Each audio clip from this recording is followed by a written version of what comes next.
Hello, everybody.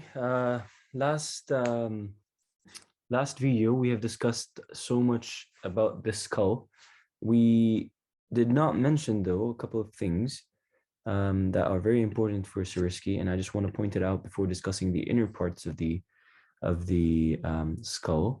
Maybe today also I'll be discussing some of the features that are included, such as the mandible, and because it's a big part of the of the um,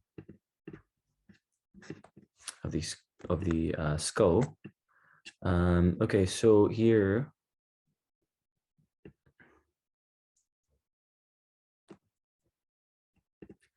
I'm just going to isolate it. Okay, just to remember that the skull is divided into two parts, the neurocranium and the viscerocranium. Okay, and the neurocranium is the superior part of the skull, and it consists of the flattened parietals. So it's two on the opposite sides, the parietals, the occipital, the temporal, the ethmoidal, sphenoidal, the frontal bones, and these have to be classified for the neurocranium. Now, for the viscerocranium, which is also called the facial skeleton, it's just lower below. It's made up of the mandible right here. This is the mandible. The maxilla, we've discussed it. Those two things right here. The vomer, somewhere here. The conchas. If I can just zoom in here. 1, 2, 3, 4. And there's a bit more up superiorly. These are the conchas, the zygomatic, the palatine, the lacrimal, and the nasal bones. You have to know what bones make up the neurocranium and what bones make up the viscerocranium or the skeleton, the facial skeleton. And I've just summarized it right here. All right, so today we will just dive into what's called the internal cavity of the skull. So I'm just going to slice this open, separate that skull cap from the lower part, look into it inside, and then look inside just under the brain, what we have, which are called the cranial cavities, anterior, middle, and posterior.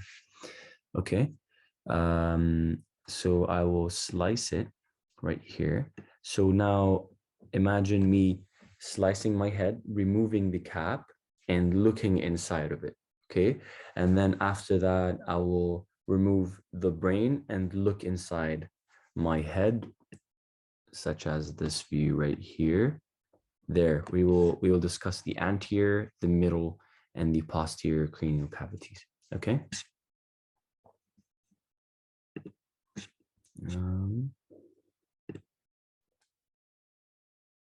So first, we're going to look at the cap of the skull, which is the one I took off. That cap, we're going to take it and look inside of it. Okay.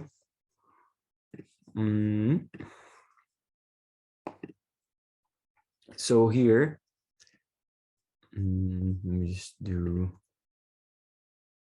where's it? View, single page. We're going to dive into the cranial cavity. So as you guys, okay, we've said it a lot, but yes, so I'm going to dissect my head, take it off, and then look inside of it. Okay. So the inner surface of the skull cap, boom, and look inside of it. The bones involved, the frontal bone, parietal bone, and a little bit of the occipital bone. Okay. Anteriorly, middle, and posterior. This is on the sides. Okay. Features, you have frontal crest right there. That's the frontal crest. Projects most anteriorly in the median plane. It gives attachments to the apex of the falx cerebri. The falx cerebri is basically a fold that makes up the dura mater. You're going to learn about the dura mater in the future. Sagittal sulcus right here. Where is it? Yes, it's here, sulcus, right? Yes, so this is basically the sagittal sulcus, starting anteriorly at the frontal crest, right here. and extends backwards along the sagittal suture to end at the internal occipital protuberance. From here down until here, it has the superior sagittal sinus. So what this sinus is basically a space for the flow of the cerebrospinal fluid. Okay, the granule fovula.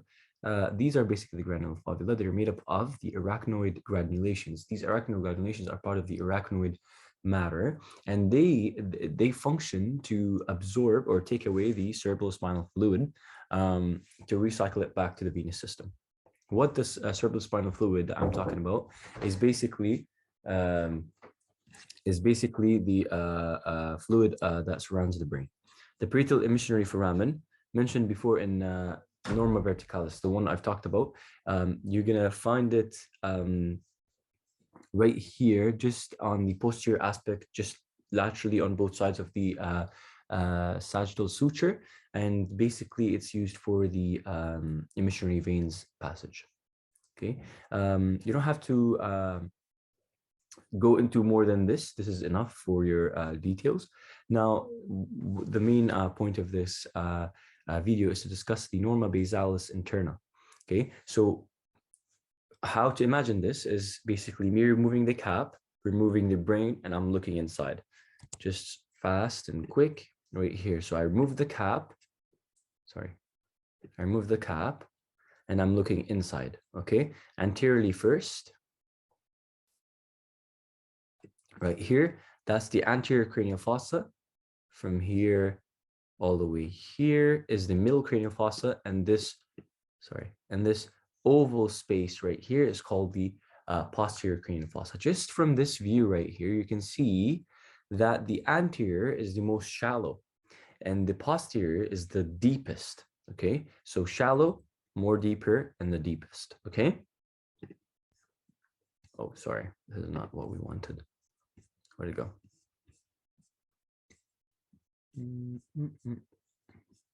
There's a lot of presentations. Where'd it go? Here. Okay, so the anterior cranial fossa is the highest, smallest, and most anterior one, found right here. It lodges the frontal lobes of the brain. So the brain, it is made up of structures, and you can study it in the neuroanatomy section. It contains frontal lobes, and so the anterior cranial fossa is the house for these frontal lobes of the brain.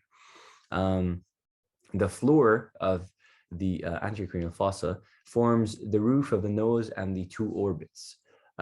So you have the nose and the two orbits of the eye, and imagine that this right here is the roof for the orbits and the nose. So it's basically somewhere around this region. So you can easily imagine it. The middle cranial fossa lies behind and below the anterior fossa. Remember, the anterior is the most shallow, then comes the middle, then comes the posterior, most posteriorly.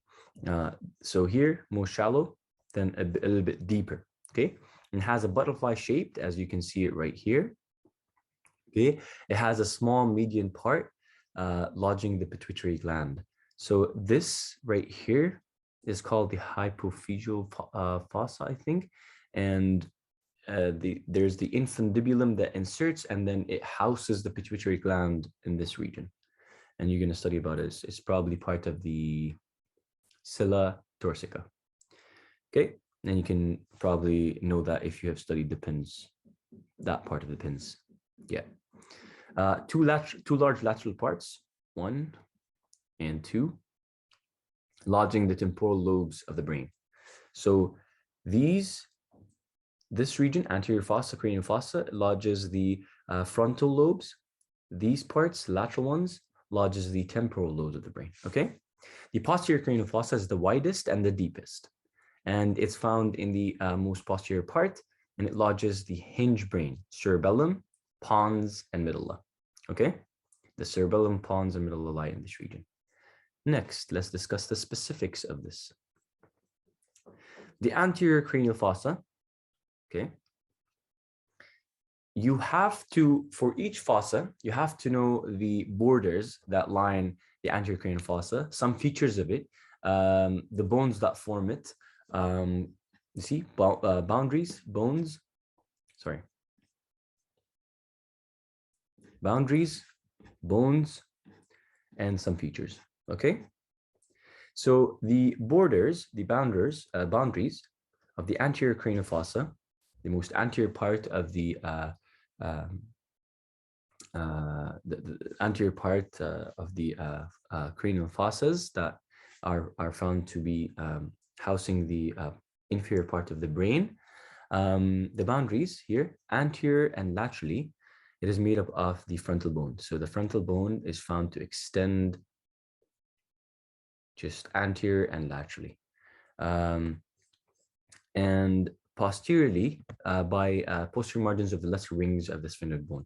So this part right here is the sphenoid bone, okay? And this part here is housed by the lesser rings of the sphenoid bone, okay? Posterior margins of the lesser rings of the sphenoid bone. Then if you want to be more specific, you can say most laterally, the wings of the lesser wings of the sphenoid bone and the anterior clinoid processes right here, and the margin of the jugum sphenoidal, okay? Bones forming the floor of the fossa, anteriorly, orbital plates of frontal bone, okay? So these here are the orbital plates of the frontal bone. If we poke those two, you just poke into the eyes, okay? On either side right here, and the cribriform plate of the ethmoid bone. This part right here, as it's labeled, is called the cribriform plate of the sphenoid of the ethmoid bone, and this is for the passage of the olfactory nerve that is used for the smell. Okay, smell function. Posteriorly, yes, the posterior lesser wings of the sphenoid bone, as we said, here, and here. And then you have the jugum sphenoidal, antipart of the body of the sphenoid in the middle. There we go, as I mentioned. If you look at the structure of the skull, I don't know if it will be available here for us on this platform, but sorry. In a real skull, you'll see that there are small bends within this area, like bends, like a small like small fossas, like within the place with edges to those fossas, and they're called probably cerebral jugums for the lobes of the brain to be situated, and you can see it clearly in a real skull. But these are the main general features that you'd have to know when it comes to the bones, okay? So we have the frontal bones, and we have the sphenoid bone part of the anterior cranial fossa, okay? Plus the ethmoidal bone, remember, the ethmoidal cribriform plate, okay?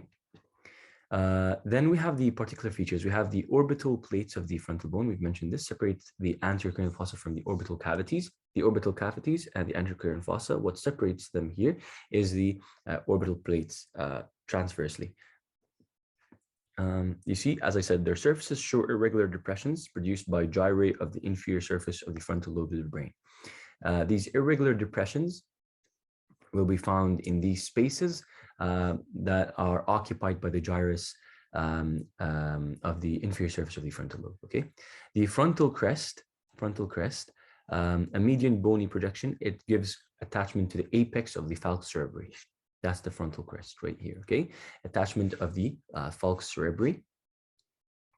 Cribriform plate of the ethmoid, as we all know, perforated bony plate, which separates the anterior cranial fossa from the nasal cavity. So you have the anterior cranial fossa. As we said, the orbital plates separate the anterior cranial fossa from the orbital spaces or orbital cavities, and the cribriform plate, which separates the anterior cranial fossa from the medial nasal cavity, okay?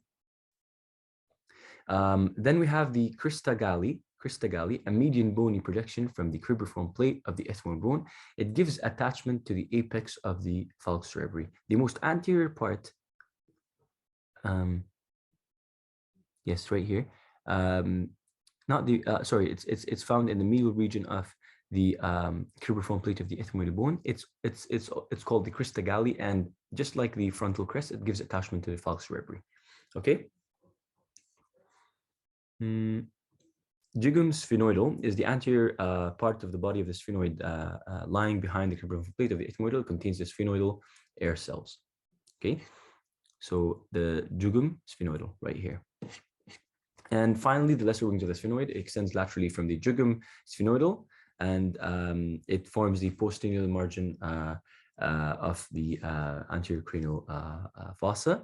And it ends by the anticlinoid processes, which gives attachment to the free border of the tentorium cerebelli. Tentorium cerebelli is another fold for the dura mater that we'll be taking in the future.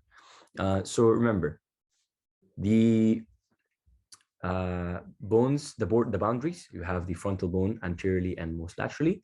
Then we have posteriorly the lesser wings of the sphenoid bone with the anterior clinoid processes and the jugum sphenoidal margin. Okay, then some bones that make up the anterior cranial fossa, it's the frontal bone, the cribriform plate of the ethmoidal bone, and the sphenoid bone.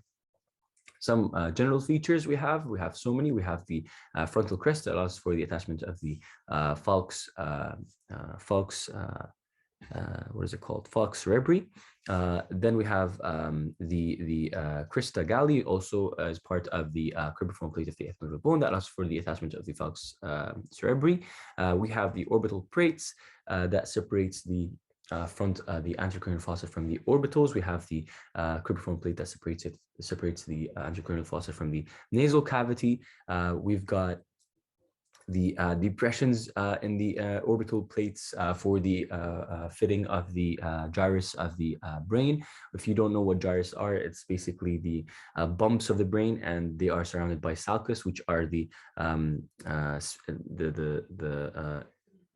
empty depressions within the gyrus of the brain, and you could be discussing that in the future when you study the brain. Okay, so this is the anterior cranial fossa. All of what you've got here is very important. Make sure you know them really well, and I think you'll be fine for the anterior cranial fossa. You've got some foramina in the anterior cranial fossa, and you have to know them. Foramen cecum, probably you've seen it, right here, just between the frontal crest and the cribriform plate of the ethmoidal bone, right here. The foramen cecum, usually closed by the fibrous tissue of the falx cerebri, okay, and it transmits a missionary vein, okay, that's its function. Foraminae of the cribriform plate of the ethmoidal bone, as I said, olfactory nerves from the nasal mucosa to the olfactory bulb of the brain. So from your nose, when you smell, that smell that you get is because of the action of the olfactory nerve that collects and converts the chemical substances into action potentials, and it delivers it directly to the brain, and it goes through the from the nasal epithelium to the nerve endings of the olfactory nerve, and then the olfactory nerve passes through the cribriform plate to reach the bulbs. Just are found to be above the olfactory cribriform plate. Okay, and just know that the foramina of the cribriform plate act as a passage for the olfactory nerve. Anterior ethmoidal foramina, it is found, it's a slit along the anterior end of the crista galli, so it's within the structure of the cribriform plate. So if I zoom in, you have the crista galli. Anteriorly right here, you have the anterior ethmoidal foramina, and posteriorly in the crista galli, part of the structure of the cribriform plate, you have the posterior ethmoidal foramina. And their function is to allow for passage of anterior ethmoidal nerve and vessels, and for the posterior, just same posterior ethmoidal nerve and vessels. And this is just describing their positions. That's for the anterior cranial fossa. Now we're going to move on to the middle cranial fossa. And just like what we did for the anterior cranial fossa, we're going to discuss the boundaries, bones, sorry. Allahu Akbar. Just like what we discussed, that was my prayer call. Just like we discussed the anterior cranial fossa, we're going to discuss the middle cranial fossa, the boundaries, bones, and some general fixtures. Boundaries anteriorly, just because it lies just directly behind the anterior cranial fossa, well, the posterior border of the anterior cranial fossa makes up the anterior border of the middle cranial fossa. And the anterior boundary of this fossa right here, the butterfly shape, is the posterior borders of the lesser wings of the sphenoid and the anterior clinoid process. Right here, you see? So that's the lesser wings, then the anterior clinoid process, and then we have the sulcus chiasmata, and that's part of the jugum sphenoidal, the margin. Remember, it's called the sulcus chiasmata, and you can mention that for the posterior border of the anterior cranial fossa. Okay. Um, okay, and then we have posteriorly, which is talking about this border right here. We have the superior borders of the petrous, temporal bones, and dorsum solae. So the petrous temporal is right here. The superior borders means the most high part of the petrous temporal bone. Okay, it's probably somewhere around here, and laterally, yes, so on both sides, and then in the middle we have the dorsum solae. The dorsum solae is part of the sella turcica, remember, and that's the hypophyseal fossa, which houses the pituitary gland and its infundibulum. And the anterior part of the dorsum solae is called the tuberculum solae. Okay, so now we're going to just have and remember the dorsum solae and the superior borders of the petrous part of the temporal bones. These are the boundaries for the middle cranial fossa. Next, bones forming its floor. In the middle, we have the sella turcica right here, the structure. It is formed by the body of the sphenoid bone. Okay, on either sides, here and here, that we have the greater wing of the sphenoid bone, part of the you see here. So that's the lesser wing. The greater wings are found right here. Okay, anteriorly. In the middle, in the posterior aspect, you have the petrous temporal bones right here, petrous, and finally the squamous part of the temporal bones found laterally. Okay, right here, right here. Okay, so just to repeat, greater wings of the sphenoid, petrous part of the temporal bone. Okay, and then we have laterally, we have on both sides, of course, the squamous temporal bone part. Okay, so these are the bones that form the floor of the middle cranial fossa. The features, as we said, sella turcica. Anteriorly, it is made up of the tuberculum solae. Posterior is made up of the dorsum solae. In the middle, we have the hypophyseal pituitary fossa, which houses the pituitary gland.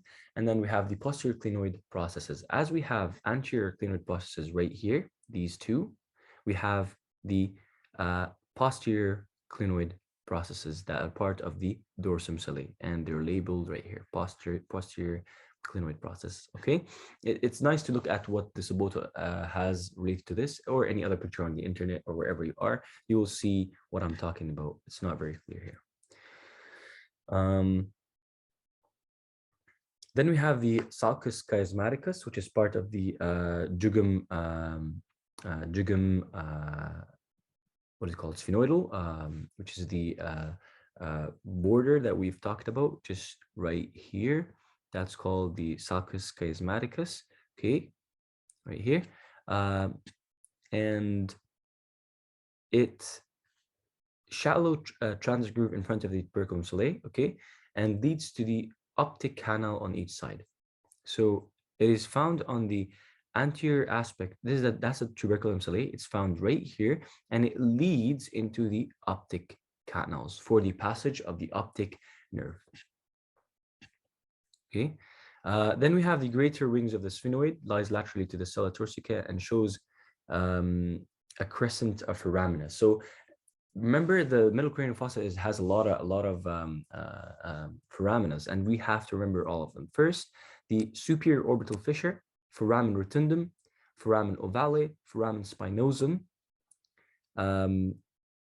And those two, I really did not study them, but these are the main ones, and they're probably labeled on the previous aspect right here.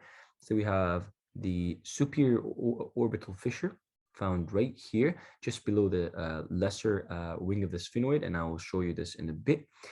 Groove of the, what is it called? The foramen rotundum right here, foramen lacrum, foramen ovale, foramen spinosum. And these foraminas are found on both aspects or both sides um, of the cranial fossa, middle cranial fossa. Petrous temporal bone shows a couple of features. The upper end of it it forms the foramen lacrum. Right here, lacrum is found right here, so petrous temporal bone. So the upper part of it shows the foramen lacrum. What else? Some other important, like not very important features, but maybe you can know them. Maybe they're needed for your pins or something like that. You can just read ahead and go write notes if you're interested, but I'm not going to discuss it right now. As I said, the foraminas within the middle cranial fossa are a lot of them. And they're divided into those two groups here, but you don't need to know that. But just know there's an optic canal, the foramen lacrum, the superior orbital fissure, foramen rotundum, foramen ovale, and foramen spinosum. And they're all discussed where you hear about their features and stuff like that and what passes through them. Just quickly, the optic canal opens from the middle cranial fossa into the orbital cavity, of course, because that's where the eye lies. So the optic nerve goes from the place where the eye is into the middle cranial fossa. Structures passing through this canal is the optic nerve, of course, and the ophthalmic artery for the supply of the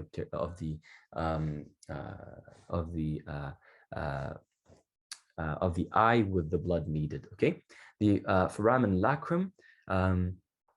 Middle part of the normal basalis externa. Yeah, that's just talking about the middle cranial fossa. And structures passing through it is actually a lot of it.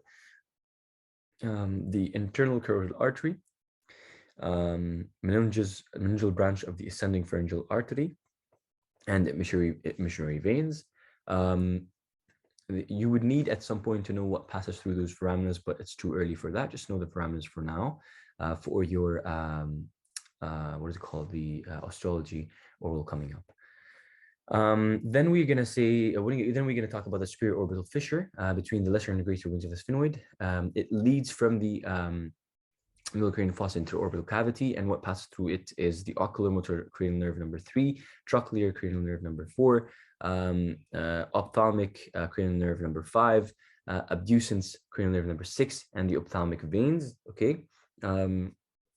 And you're going to learn about the divisions of it, but it's not necessary to discuss what passes through the superior orbital fissure when it comes to divisions. Just mention this and you'll be fine. That's for future reference. Foramen rotundum opens from the middle cranial fossa into pterico-palatine fossa, and what passes through this is the maxillary nerve, because the maxillary nerve at some point passes through the pterico-palatine ganglion that's found in the pterico-palatine fossa. The foramen ovale, behind the foramen rotundum, it passes from the middle cranial fossa into the infratemporal fossa, and what passes through it, you can see page 18 if you have the book. Same for foramen spinosum. Okay, and what passes through it is where it goes is from the middle cranial fossa into the infratemporal fossa. I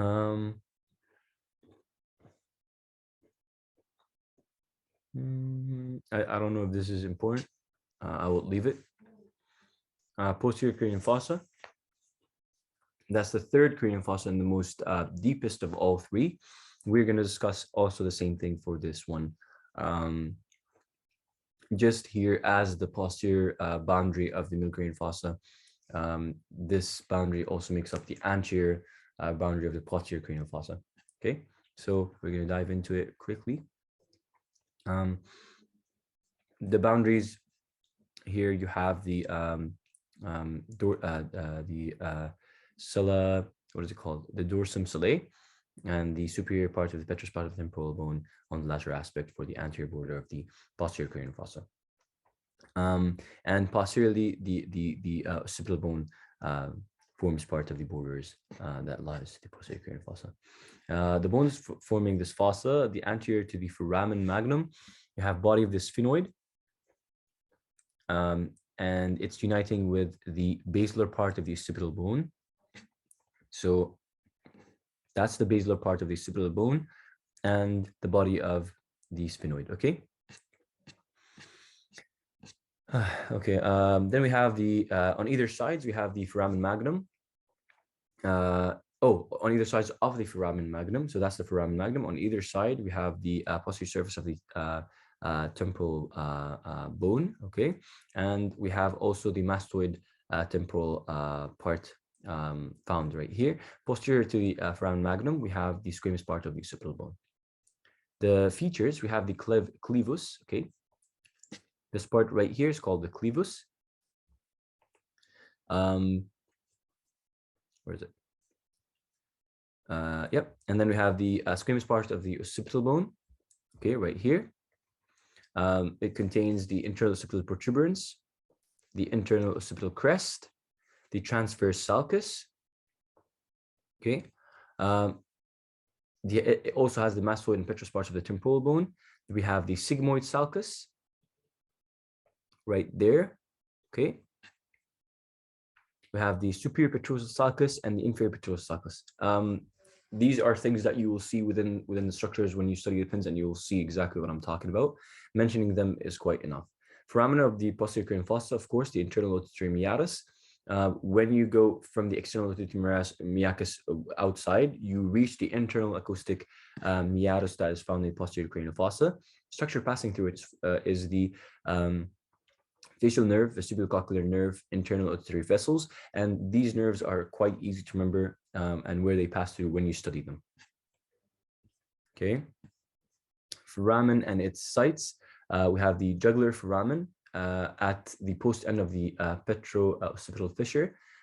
You will probably know this when you study your pins really well. Anterior condylar fossa, or a hypoglossal canal for the passage of the I think the hypoglossal nerve.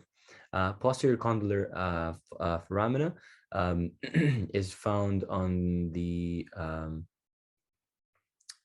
it's on the posterior aspect of the condyles of the